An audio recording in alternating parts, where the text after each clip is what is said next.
Assalamualaikum ji. My name is Maham Naveed and I'm the chair for international law at the Islamabad Policy Research Institute.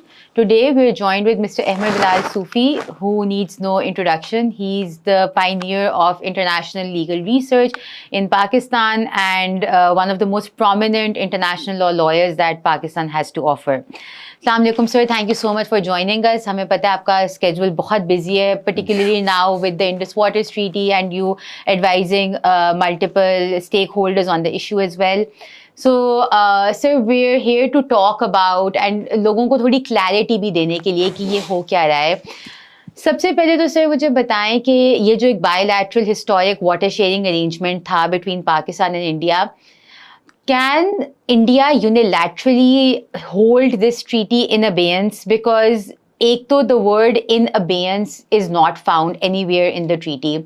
फिर abeyance का मतलब क्या है? Does it mean कि वो suspend हो गई है? Does it mean कि वो terminate हो गई है? ऐसा unilateral action कोई country ले भी सकती है या नहीं ले सकती? और इस unilateral action का legal impact क्या है? So ये देखिए, जो लीगल इम्पैक्ट है सबसे पहले उस पर बात कर लेते हैं. बिकॉज कुछ लोग कह रहे हैं कि जिसका it will translate on ground कुछ टाइम लगेगा, अभी तो कुछ भी नहीं कर सकते, पानी को तो रोक नहीं सकते, it will continue to flow. देखिए, मैं आपको एग्जांपल देता हूँ. आपके साथ वाला घर है, आप एकदम और आप उस पर क्लेम करते रहते हैं occasionally.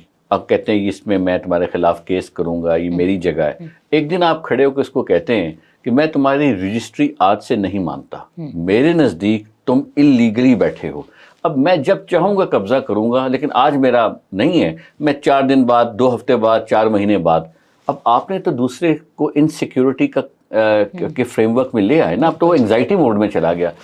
Lower riparian by definition under international law, under water law framework एक एंग्जाइटी का शिकार होता है. उसका नाम ही है लोअर राइपेरियन एंग्जाइटी. यानी कि हर लोअर राइपेरियन दुनिया में उसको एक टेंटेटिवनेस, इनसिक्योरिटी होती है. इसलिए जितनी भी ये ग्लोबल ट्रीटीज़ हैं स्टेट प्रैक्टिस में between upper and lower riparian, उनमें टर्मिनेशन क्लॉजेज ना होने के बराबर होते हैं. और उनको एक खास सेंक्टिटी दी जाती है जो बाकी इंटरनेशनल लॉ की ट्रीटी से नॉच अबव है. और ये सेंक्टिटी बाउंड्री ट्रीटीज को दी जाती है और उन ट्रीटीज को जो वाटर शेयरिंग करवाती हैं. और चाहे कॉन्फ्लिक्ट्स हों, चाहे हालात कितने ख़राब हों, डिप्लोमेटिक रिलेशन कितने ही बुरे हों, इन ट्रीटीज़ को, दोनों को, बाउंड्री ट्रीटी को भी नहीं छेड़ा जाता और जो वाटर शेयरिंग वाली उसको भी, बिकॉज उसका ताल्लुक राइट टू फूड से है, राइट टू लाइफ से है.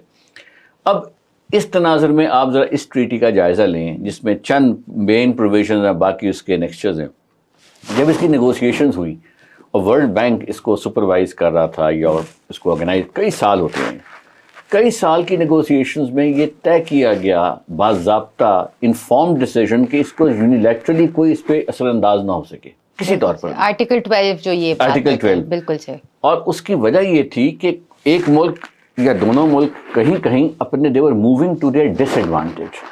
अब 6 दरिया, 6 दरिया आ रहे, 3 दरिया एक मुल्क दूसरे को दे रहा है, कह रहा है कि तुम इसमें अपना मैकेनिज्म बना लो over a period of 2-3 decades और फिर तुम पानी डाइवर्ट कर देना. बिल्कुल. उसने कर लिया, सारा पानी उसने 3 दरियाओं का ले लिया. अब वो कहता है मैं इस ट्रीटी से एग्जिट करना चाह रहा हूँ. यानी कि आपको इनइक्वालिटी की समझ आती है और आपको रीज़न समझ आता है क्यों नेगोशिएटर्स ने ये चूज़ किया कि इसमें ना सस्पेंशन क्लॉज होगा, ना टर्मिनेशन क्लॉज होगा, ना विड्रॉल क्लॉज होगा. अबेंस तो होगा ही नहीं.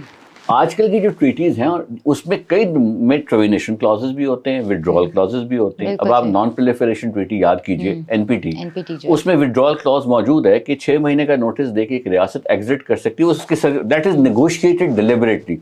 इसमें नेगोशिएशंस में ये चीज़ ओमिट की गई. ये उसी जमाने की टाइम फ्रेम की ट्रीटी है जब वो हुई थी. और सर वो मल्टीलैटरल है, बायलैटरल है, वो भी इसके अंदर वो भी है. लेकिन जो बेसिक एसेंस है वो ये है कि वाटर की ट्रीटी है, इसमें एक सेट ऑफ, एक मुल्क है वो it is moving to disadvantage. अब जो डिसएडवांटेज इनकर कर ले और उसके बाद आप कहें जी थैंक यू वेरी मच, हम तो इससे एग्जिट करें, आप 3 दरियाओं के साथ गुजारा करें, ठीक है, और उस पर भी बल्कि हम देखेंगे कि वो पानी आप तक जाएगा कि नहीं जाएगा. तो ऑब्वियसली इट्स मच, इसलिए इसमें कोई प्रोविजन नहीं है. सो मेरी राय में जो होल्डिंग इन अबेंस का उन्होंने अल्फाज इस्तेमाल किए, ये एक्सट्रेनियस हैं टू द ट्रीटी, ये एक्सट्रेनियस हैं to international law, and they at the same time constitute violation of international law which has been settled in customary norm between upper and lower riparian. So treaty legally speaking is intact, Pakistan उस treaty की बुनियाद पे rely upon करके जो भी action करना चाहता है वो कर सकता है। सर, तो बेसिकली आप कह रहे हैं कि बिकॉज ऐसा यूनिलैटरल एक्शन ट्रीटी को टर्मिनेट या सस्पेंड नहीं कर सकती, तो अगर India stops abiding by the treaty तो वो एक परपेचुअल ब्रीच की तरह हो जाएगा। It will go into breach of a legally valid obligation. So we should present our case to global community at a diplomatic level कि ये perpetual breach की मोड में आ गए जो मेलाफेडी है।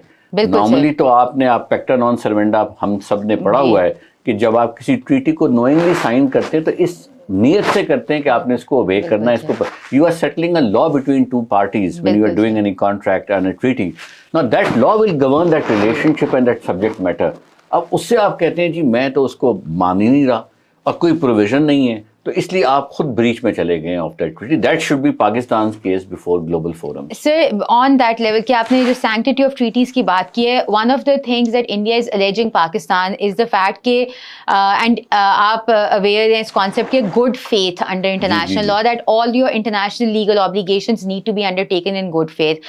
उन्होंने कहा है कि पाकिस्तान ने गुड फेथ के अंडर ट्रीटी के साथ अबाइड नहीं किया और उन्होंने इसको लिंक किया है क्रॉस बॉर्डर टेररिज्म के साथ। And terrorism has been a constant issue Pakistan and India के दरमियान के अंदर। सो मेरे इसके ऊपर से दो क्वेश्चंस हैं। एक तो गुड फेथ की क्या पैरामीटर्स हैं, बिकॉज इंडिया ने ये बार बार वर्ड यूज़ किया है ताकि लोगों को भी समझ आए कि पाकिस्तान ने क्या गुड फेथ को वायलेट किया, बल्कि इंडिया ने गुड फेथ को वायलेट किया by unilaterally stepping out of a historic water sharing arrangement. और दूसरी बात ये कि ये जो क्रॉस बॉर्डर टेररिज्म बार बार एक इशू बनता है, इसका एक लॉन्ग टर्म सस्टेनेबल सोल्यूशन क्या हो सकता है? देखिए, जो गुड फेथ है उसका तो मुराद यही है कि आप पूरे खलूस और नेकनीयती से किसी ट्रीटी की टर्म्स को कमिट करते हैं और उसको कंप्लाई विद करते हैं। And no country in the world says कि मैं ट्रीटी को वायलेट करने जा रहा हूँ, नो कंट्री। बिकॉज आप जो स्टेट की डेफिनेशन पॉलिटिकल साइंस में है उसमें एक लीगल एलिमेंट ये है कि that entity should be able to fulfil its international obligation. That is an essential requirement of statehood. वो एसेंशियल रिक्वायरमेंट कोई रियासत नोइंगली गिव अप ही नहीं करती। जो हम कहते हैं ना इसने वायलेट किया है, वो अमूमन परसेप्शन ऑफ एडवर्सरी होता है, लेकिन यहाँ ये खुद कह रहे हैं कि हम होल्डिंग इन अबेंस कर रहे हैं, यानी कि नोइंगली गुड फेथ को एक तरफ रख के डिलिबरेटली कह रहे हैं हमने इस पर मजीद ऑपरेशन अपना हमारी साइड से जो है हमने उसको साकित कर दिया या उसको हमने मुंजमद कर दिया। This is outright breach of जिसे आप कहते हैं ट्रीटी का फ्रेमवर्क में आ जाते हैं।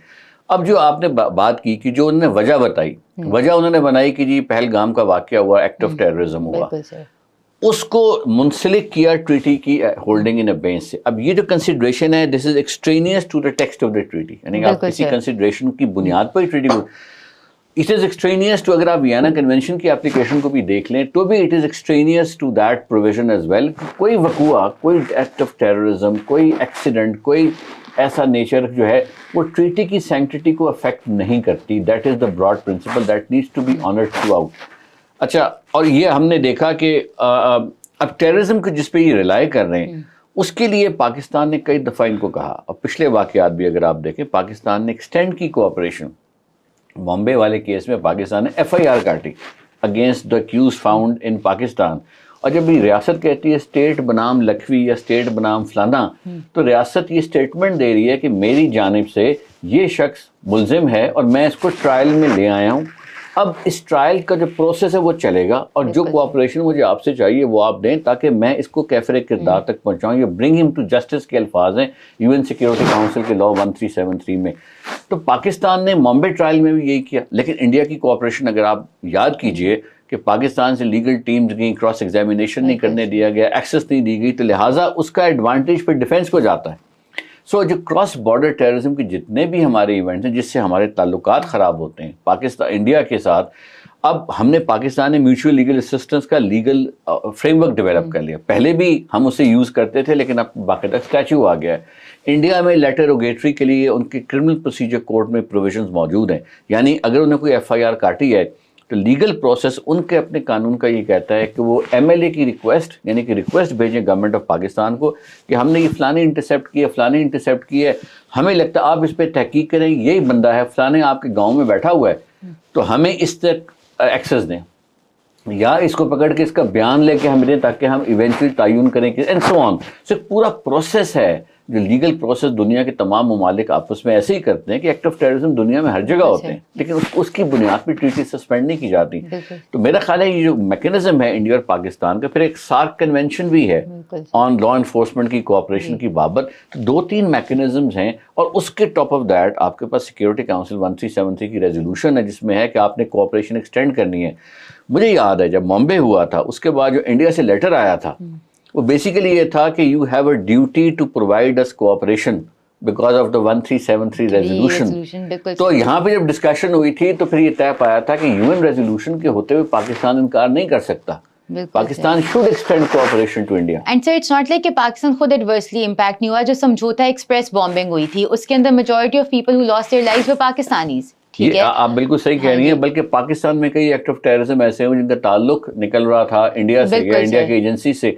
मेरी तो राय ये थी कि पाकिस्तान भी बजाय काउंटर हमले करने के, पाकिस्तान की जो इन्वेस्टिगेटिंग एजेंसी हैं वो भी एमएलए का इस्तेमाल करते हुए, अगर उनको कोई इंटरसेप्ट्स आए हैं, किसी ने धमाका करवाया, आप कहते हैं वो इंडिया से पैसा आया है या ब्रसल्स में किसी को दिया, लंदन में किसी को मौसूल हुआ, आपने वो चीज़ें पकड़ ली और उसके बाद जाफर एक्सप्रेस बाकी सब, हमें उसके बाकायदा FIRों को आगे चलाना चाहिए। और हमें इंडिया से इसी तरह की MLA का फ्रेमवर्क इस्तेमाल करते फिर दुनिया को हम साथ साथ अपडेट करते रहे कि इस वकूए पर ये लीगल डेवलपमेंट। अब अपडेट कहाँ करेंगे? UNSC की जो है काउंटर टेररिज्म कमेटी, वो आपको भी पता है, मुझे भी पता है, बहुत एक्टिव है। It is one of the most vibrant institutions establish. उसके बाद जो जिसके नीचे वो 25-30 रेजोल्यूशन और आई हैं जो उसके मैंडेट को फर्दर रिफाइन करती हैं और आपको हर साल एक रिपोर्ट देनी पड़ती है कि आपने क्या क्या किया। सो हमें वो रिपोर्टिंग में और इंडिया को उस रिपोर्टिंग में अगर उसको उनको ये है कि टेररिज्म का, that is a venue to bring that issue और to begin with they should reach out to us. अब दो सेपरेट लीगल ट्रैक्स हैं। पहला ट्रैक है अगर आपने ट्रीटी इटसेल्फ को करना है तो आप इंडस वाटर कमिश्नर का ट्रैक यूज़ करते हैं। सबसे पहले उनके पास टेबल करें जी हमारी राय में वो मीडिएशन अटैम्प्ट करेंगे और वगैरह, ये इन्होंने उसको बाईपास किया। अच्छा, टेररिज्म में जो है आपके पास जो राइट है वो CTC का है, या पहले MLA की रिक्वेस्ट भेजें, वो हम एंटरटेन पाकिस्तान नहीं करता तो फिर आप किसी को कहें जी पाकिस्तान जो है वो कोऑपरेट नहीं कर रहा। जब कोई एक्ट ऑफ टेररिज्म होता है तो ये प्रिज्यूम करना कि उसके पीछे रियासत है, बिकॉज अगर इंडिविजुअल्स भी हैं जो पाकिस्तान, चले मैं मान लेता हूँ उनकी बात, पाकिस्तानी इंडिविजुअल्स शहरी हैं तो नेशनल है पाकिस्तान के, लेकिन ये वो कैसे फर्ज कर रहे हैं कि एक आम क्रिमिनल पाकिस्तान का उसका ताल्लुक रियासत से हो, स्टेट से, बिल्कुल से, क्योंकि nationality is not the basis of responsibility under international law. मैं दोबारा रिपीट करता हूँ, nationality is not the basis of responsibility.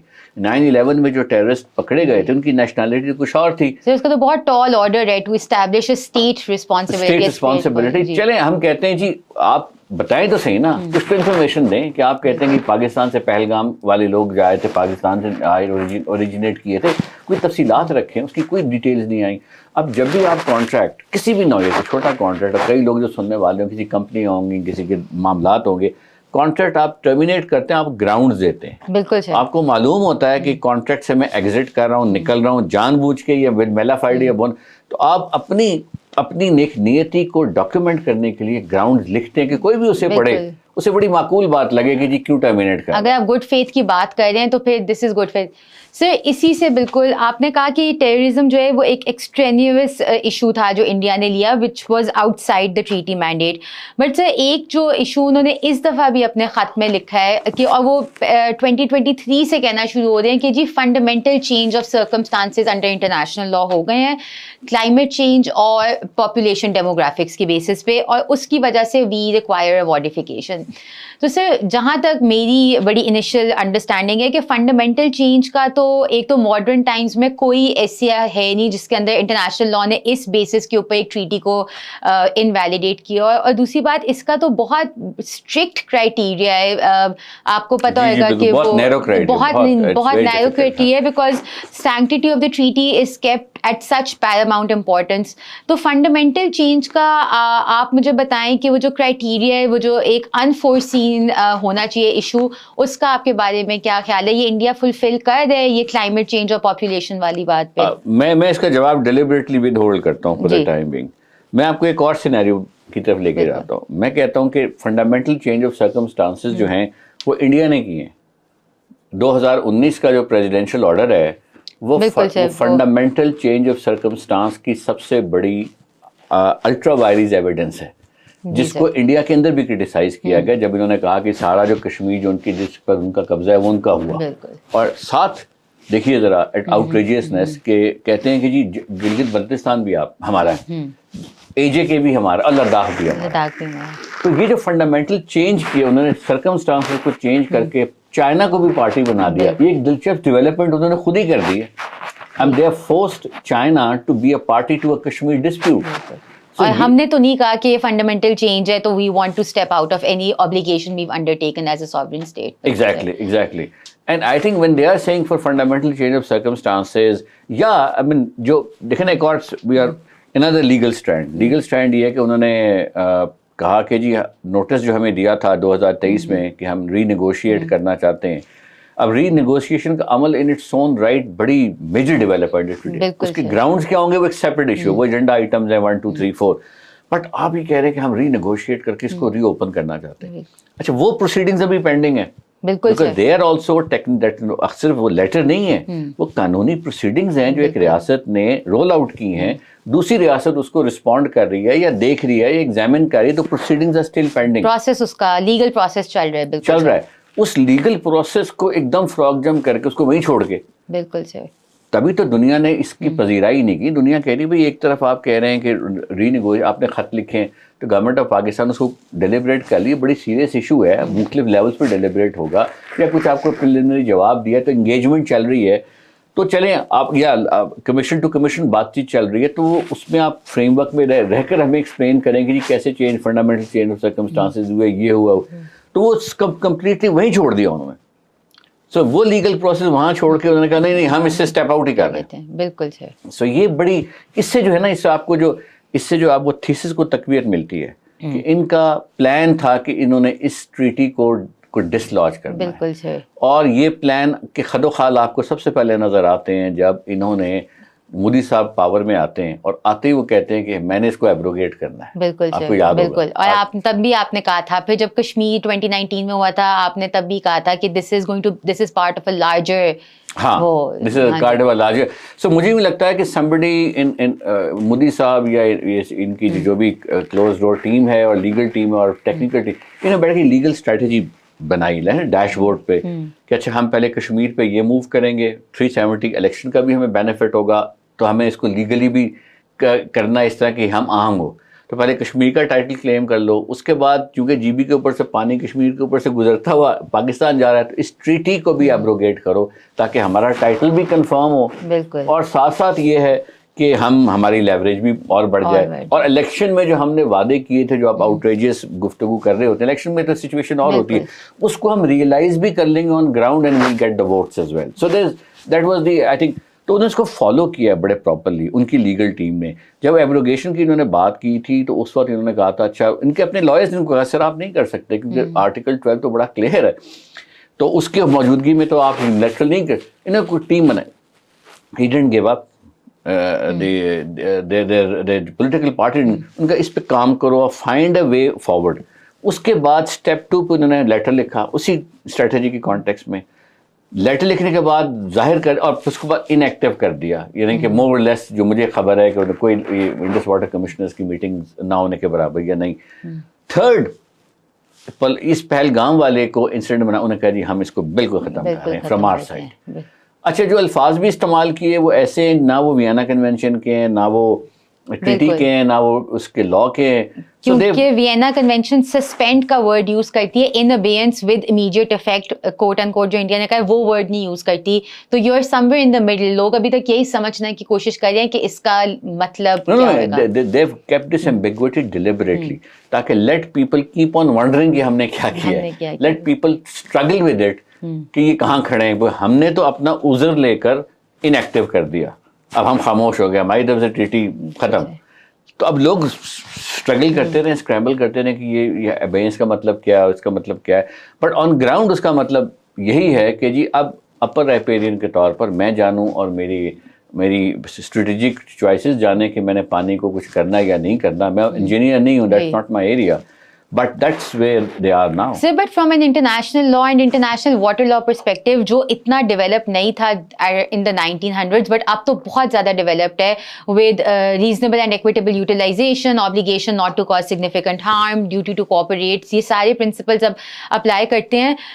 इस टाइम के अंदर डू यू थिंक कि इस ज़माने में एक अपर राइपेरियन इस तरह की हरकत, इस तरह की बात करे कि अब मेरा पानी है, मैं जो चाहूँ, this is a very like taking international law 2 steps back approach, because water law develop करके, एनवायरमेंटल लॉ डेवलप करके, all very heavily geared towards जिसे इंटरनेशनल एनवायरमेंटल लॉ कहते हैं the community of interest principle, कि anyone who shares any resource is a community, and it वो international laws का फ्रेमवर्क देते हैं ऑन शेयरिंग. उसके अंदर तो ये तो एक डिग्रेशन ऑफ इंटरनेशनल लॉ पे हम बाय इंडिया देखते हैं. ये आप सही कह रही हैं माम, और बड़ा अच्छा आपने फॉर्मुलेट किया. और जो आपका आइडिया ग्लोबल कॉमन्स का है वो इसी तरह की डेवलपमेंट से इवॉल्व हुआ है ना, कि कुछ चीजें कॉमन है to the humankind, to the planet.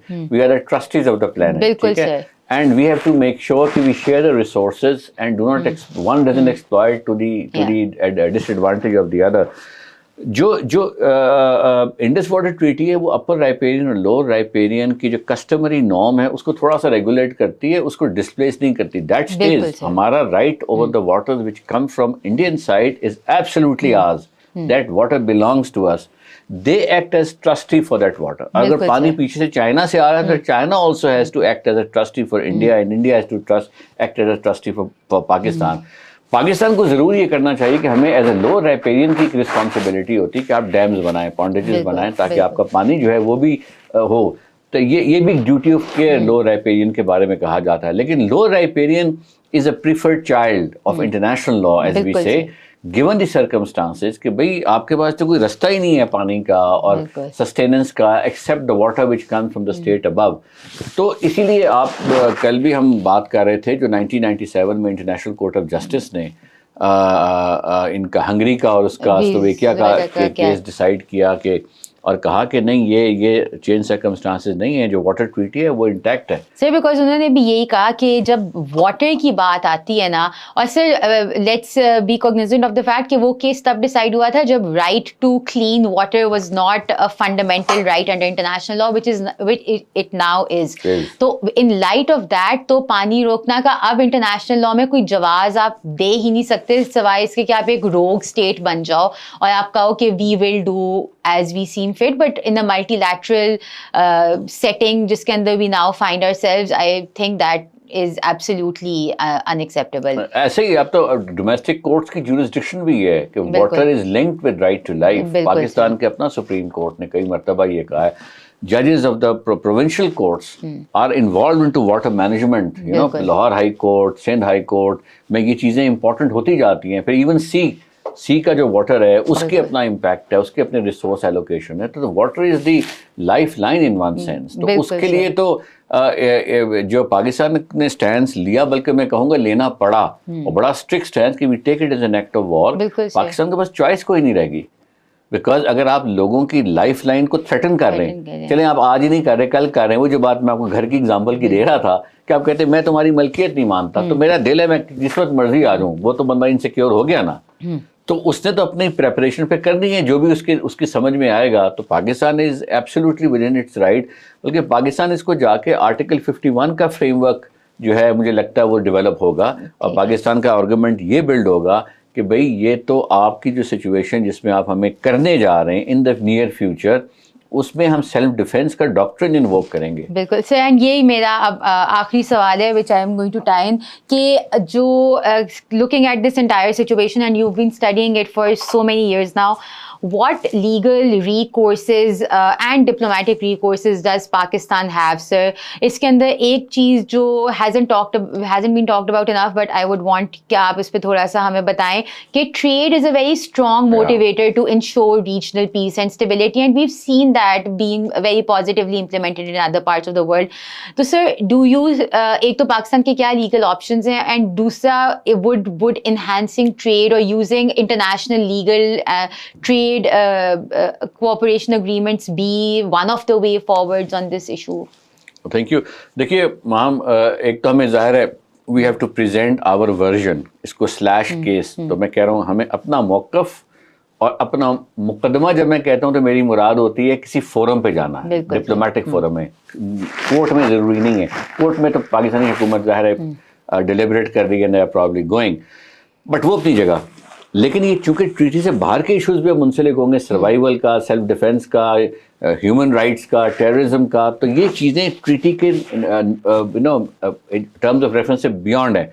Hence आपको भी उसी तरह मौक़िफ़ अपना प्रेजेंट करना है P5 परमानेंट 5 कैपिटल्स में। आपको यूनाइटेड नेशंस की सिक्योरिटी काउंसिल को बताना है इन राइटिंग कि ये threat to international peace and security वाली सिचुएशन बन गई है। आप और सिक्योरिटी काउंसिल को बावर करवाना है कि आपका मैंडेट ही है कि जहां भी situation is likely to endanger international, endangerment नहीं, लाइकली का वर्ड है, likely to endanger international peace and security. और क्या होगा, दो न्यूक्लियर पावर कंट्रीज जो हैं वो कह रहे हैं आज हथियारों पे ओपन डिस्कशंस मीडिया पर अनफॉर्चुनेटली देखने बंदे को अफसोस भी होता है कि हाँ ये किस नहज पे हम पहुंच गए हैं। एक सिविलाइज 2025 में जब दुनिया को आगे बढ़ना चाहिए, इकोनॉमिकली प्रॉस्पर करना चाहिए, हम बातें कर रहे हैं टैक्स की और मिसाइल की और इस तरह की गुफ्तगू हो रही है, which is unfortunate for the people of this region. अच्छा, अब जो ट्रेड वाली आपने बात की, मैं हमेशा से इस मौक़िफ़ का हामी रहा हूँ कि जो एंटरप्रेन्योरशिप है और ट्रेड है और बिजनेस है, उसका एक बाई प्रोडक्ट होता है, वो सिक्योरिटी को भी इंश्योर कर देती है। और इस तरह के जो आपके एंसेलरी इश्यूज होते हैं जो आपके लिए बड़े पुरमानी होते हैं एट वन स्टेज, उनको वो ड्राफ्ट कर देती है। क्योंकि लोग जब आपस में प्रॉस्पेरिटी का शिकार होंगे तो फिर बहुत सारी डिफरेंसेस खुद ब खुद जो हैं वो हैंडल हो जाते हैं, या उनको किसी ना किसी मंतकी नतीजे पर आराम से पहुँच जाते हैं। तो वो हमें ज़रूर उसके बारे में ज़रूर सोचना चाहिए। इस वक्त ज़ाहिर है इस वक्त हालत गुस्सा भी है और हालत एंग्जाइटी भी है, वो अपनी जगह, लेकिन let's not lose track of the long term interest of the people of the subcontinent. Human race है ना सारी की सारी, उस रेस का तहफ़्फ़ुज़ करने के लिए सारे केसेस और ये सारे लॉज बनाए जाते हैं, इंटरनेशनल लॉ वगैरह। मैं ही समझता हूँ कि इस खित्ते के तमाम ममालिक के आपस में ट्रेड रिलेशंस होने चाहिए, ट्रांजिट ट्रेड का लीगल फ्रेमवर्क बनना है। और मैं आज से नहीं कह रहा, 30 साल से कह रहा हूँ, I been talking about it, कि जो हमारे ट्रांजिट से रिलेटेड कन्वेंशंस हैं हमें उनको इस खत्ते में ख़ास तौर पर इम्प्लीमेंट करना चाहिए, और ताकि goods can move back and forth and with that goodwill तो जनरेट होती है। तो एक तरफ हम इंडिया को भी subject to what things improve, India को इजाज़त दें कि वो जाए सेंट्रल एशिया अपनी चीज़ें लेकर और काबुल, और हमें इंडिया अलाउ करे कि हम ढाका हमारे ट्रक्स ट्रैवल करके जाएं और ढाका से गुड लेकर आएँ, और नेपाल जाएं हमारे ट्रक्स और वहाँ से लेकर आएँ, और उससे बियॉन्ड भी जहाँ भी जा सकते हैं। 3-4 दिन का ट्रैवल टाइम है, कुछ भी नहीं है, पेशावर से कराची तक का ट्रैवल टाइम है उतना। So just imagine the impact on that livelihood as well. Joint ventures हों, चीज़ें हों, उससे बड़ा फ़र्क पड़ेगा। और उसके लिए जो लीगल फ्रेमवर्क है वो आपको एक डायमेंशन देता है। इसीलिए मुझे याद है हमने कुछ साल पहले लीगल डिप्लोमेसी का एक नैरेटिव किया था सजेस्ट, और वो एक वर्कशॉप में किया था, कॉन्फ्रेंस की थी मैंने यहाँ इस्लामाबाद में, जिसमें मैंने कहा था कि जो पाकिस्तान इंडिया के डिस्प्यूट्स हैं वो सारे के सारे उनमें एक लीगल डायमेंशन डोमिनेट करती है। चाहे सर क्रीक ले लें, सियाचिन ले लें, कश्मीर ले लें, इंटरवेंशन ले लें, लीगल डायमेंशन पे 100% law of territory, law of the sea, law of terrorism. तो why not to bring together a group of lawyers on the Pakistani side and Indian side to meet at neutral pace for a series of days and come out with some specific solutions। जिस तरह बड़ी बड़ी कंपनियां अपने वकीलों को authorise करती हैं कि ये डील स्ट्रक्चर करके लेकर आओ, और उस पर हमें जब हम उसमें भी चॉइस कर लेंगे कौन सा ऑप्शन है। सो देयर शुड, और उसमें हमने इंडियन हाई कमीशन के लोगों को इनवाइट करवाया था। आई रिमेंबर, मुझे एफर्ट करना पड़ा, बट आई सेड कि इंडियन हाई कमीशन के लोगों को आना चाहिए। सर आजकल तो एक दूसरे के मुल्कों की हाई कमीशन में बाहर भी आपने देखा कि यूके में भी वो कमीशन के बाहर प्रोटेस्ट हुए। अब तो आजकल तो अब ये हालात हो गए हैं, वो आई थिंक वो मोमेंटम भी रियासतें ही उसका टोन सेट करती हैं और पॉलिटिकल गवर्नमेंट्स उसका टोन सेट करती हैं। हमारे भी जो पॉलिटिकल फोर्सेस हैं सारे पाकिस्तान की, जितनी जो हमारी सियासी जमातें हैं और उनकी हुकूमतें हैं मुख्तलिफ सूबों में या फेडरल, ये सारी की सारी चाहती हैं दिल से कि बड़े सगीर में अमन हो। मैं I know lawyers in all the political parties, तो उस हवाले से, और वैसे भी आपके ज़ाहिर दोस्त होते हैं, you sense the whole, each of them wants prosperity and peace in the region, whether it's PTI, whether it's Pakistan People's Party, whether it's PMLN, उनकी लीडरशिप भी, तमाम की लीडरशिप जो है उसकी दिली ख्वाहिश है कि इंडिया के साथ ताल्लुकात बेहतर हों, ताकि हम इकोनॉमिकली आगे बढ़ें और इकोनॉमिक स्पेस क्रिएट हो, जिससे कि प्रॉस्पेरिटी से फिर लोग खुश हो के हमें वोट दें। तो आई थिंक ये जो लार्जर एस्पिरेशंस हैं इनको सामने रखना चाहिए, और जो इंडियन गवर्नमेंट है it needs to rethink its policies. ये जो आपकी पॉलिसी है ना कि आपने एक्सपैंड करना है, अब आपने तीसरा ख्वाब जो देख रहे हैं अखंड भारत का देख रहे हैं, अब उससे तो एक बड़ा एक खौफनाक सिचुएशन डेवलप हो जाएगी कि आप ये कह रहे हैं कि जी ये जो नेपाल, इंडिया, नेपाल, बांग्लादेश, भूटान, अफगानिस्तान, पाकिस्तान, श्रीलंका सब हमारा है, ये सब हमारा है। जी सर। ये तो मैंने और आपने पढ़ा हुआ है यूएन चार्टर, और बाकी सबको भी पता है यूएन चार्टर ने 1945 में सरहदों को मुंजमन कर दिया, तमाम सरहदों को, सिवाय 2 वेन्यूज के, कश्मीर और फलस्तीन का इशू एक तरफ रख दें, बाकी दुनिया की तमाम सरहदें हैं बटेन फाइनलिटी।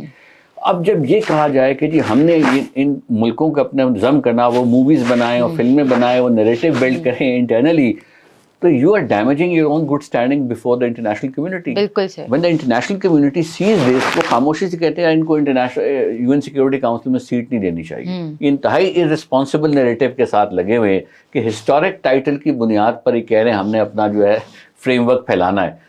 तो आई थिंक ये उस कॉन्टेक्स्ट में जो हमारे इर्द गिर्द के ये ममालिक हैं, they need to come together so that they are able to give a push back to this narrative as well. बिल्कुल। And sir we also know कि इंटरनेशनल लॉ में sovereignty is seen as so important that it also is subservient to even international legal obligations, कि obligation भी खाली वो apply करेगी जो एक सॉवरेन स्टेट ने अपनी मर्जी से खुद टेक ऑन की हुई है। इतना इम्पोर्टेंट है ज्योग्राफिकल बाउंड्रीज और सॉवरेनिटी। तो उस सिचुएशन और उस अंडरस्टैंडिंग के होते हुए ये कहना कि ये सारे मुल्क inadvertently एक historic claim है is makes it even more problematic in international law. Every वहाँ तो लॉ फैकल्टीज बहुत स्ट्रॉन्ग हैं यूरोप में और यूएस वगैरह में। इंटरनेशनल लॉयर्स के इनपुट के बगैर कोई सियासी पोजीशन कोई गवर्नमेंट नहीं लेती। बिल्कुल सर। तो अब वो कहते होंगे इंडिया पे हमें रिपोर्ट बना के दो, ये कह रहे हैं हमें यूएन सिक्योरिटी काउंसिल में परमानेंट सीट दो, तो वो लॉयर्स ही कहते होंगे सर ये तो इनका तो बीजेपी है और आरएसएस है, वो कहते हैं अखंड भारत, तो they are seeking taking over. They are seeking aggression as a means to acquire title, which is against the fundamental norm of UN, जिसमें ही आना चाह रहे हैं। बिल्कुल सर। तो one reason why they have not been able to make their way to UN from a legal perspective is because of their outrageous positions that no one accepts under international law. बिल्कुल sir. In which they are documenting their violation. अब पहले ये अखंड भारत वाला जो narrative था ये confined था चंद लोगों में। मुझे याद है 10-15 साल पहले हम इनके एकेडमिक से कॉन्फ्रेंसेस में मिलते थे ओवरसीज, तो ये कहते थे नहीं कोई ऐसी बात नहीं, ऐसी तो वैसी है। अब वो नैरेटिव जो है वो फ्रॉम अ थिंक टैंक और पॉलिटिकल पार्टी एक्सट्रीमिस्ट व्यू से एलिवेट होके मैप बन गया।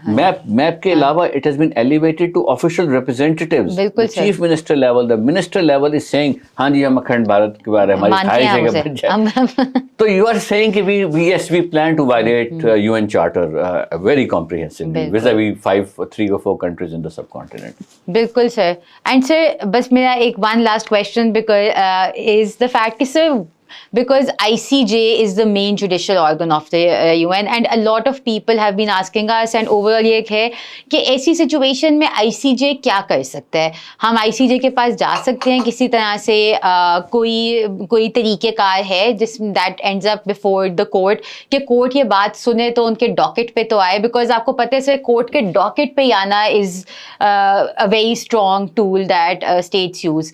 तो आपका उसके बारे में एक उसमें ज़ाहिर है 3 अप्रोचेज हैं। एक तो फॉर्मल कंटेंशियस केस बराह रास्त पाकिस्तान लेके जाए, जो ज़ाहिर है मुश्किल नज़र आता है क्योंकि उन्होंने एक डिक्लेरेशन दी हुई है जिसमें रिजर्व किया हुआ है जुरिस्डिक्शन और उसको साकित कर दिया है। वो डायरेक्टली जाना जो है वो मुझे पॉसिबल मुश्किल नज़र आता है। दूसरी ऑप्शन ये है कि आप किसी इदारे को कहें कि वो एडवाइजरी ओपिनियन मांगे बेस्ड ऑन दिस कि क्या फॉर एग्जांपल ये एडवाइजरी ओपिनियन के जी ये जो holding in abeyance of a treaty relating to water क्या मतलब ये is permissible in international law or something like that, which brings this issue before the international court. The third route could be to find out कि इस वक्त वहाँ पर कौन-कौन से केसेस पेंडिंग हैं। ठीक है सर। उन केसेस में कोई ऐसी प्रोपोजिशन अगर पेंडिंग हो तो पाकिस्तान कैन कंसिडर इंटरवीनिंग। बिल्कुल सर। विज़ावी कि इस प्रोपोजिशन का ये एस्पेक्ट पाकिस्तान से भी है तो we are likely to be affected by the judgment, therefore so I don't know there are वो थोड़ा सा मजीद और रिसर्च करने जी तो वो आप वो you can always take that. अच्छा, यू कैन ऑल्सो एस्टैब्लिश अगर काउंटर टेररिज्म का नैरेटिव है तो पाकिस्तान जो अपनी गुड फेथ दिखाने के लिए कर सकता है, जिस प्राइम मिनिस्टर ने कहा कि आप इन्वेस्टिगेशन न्यूट्रल कर लें, बिल्कुल, अभी तक कोई रिस्पांस नहीं आया। So what should Pakistan do? दो तरीके, या वेट करें कि वो अपनी एफआईआर की इन्वेस्टिगेशन में आपसे कुछ पूछ लें, दूसरा ये है कि यहाँ आप कमीशन इस्टेब्लिश कर लें, Pakistan notifies establishment of a commission, और कहे कि ये एक बड़ी गैर मामूली सूरत हाल हो गई है, एक्ट ऑफ टेररिज्म हुआ है, और एक्ट ऑफ टेररिज्म की वजह से एक ट्रीटी का ऑपरेशन जो है वो हेल्ड इन अबेंस हो गया, जिससे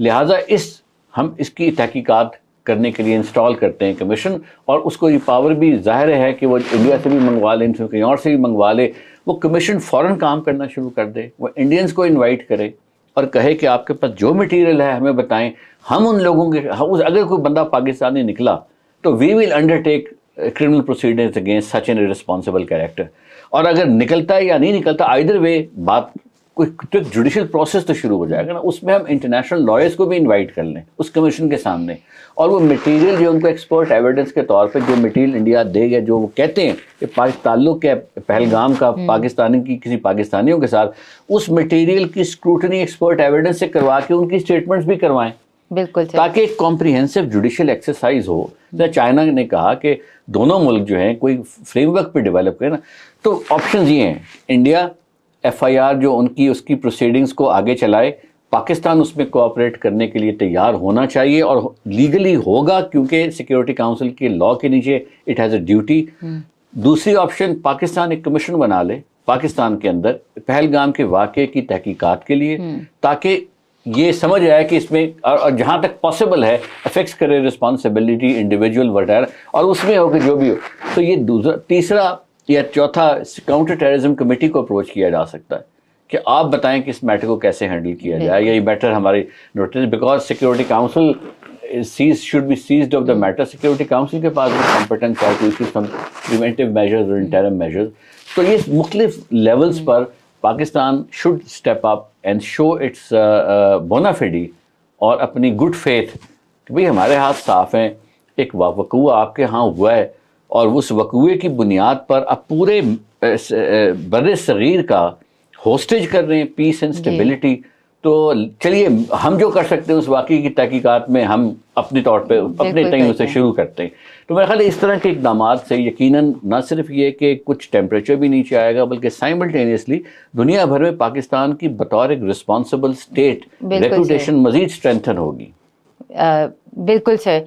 And so I think that was a very good roundup of what options Pakistan have till now. I think as the situation evolves, we are going to invite you for another podcast with us for people to understand and to see ke ho kya raha hai, because this affects everyone in Pakistan. Sir, pani jaisa ki aapne kaha hai is so important.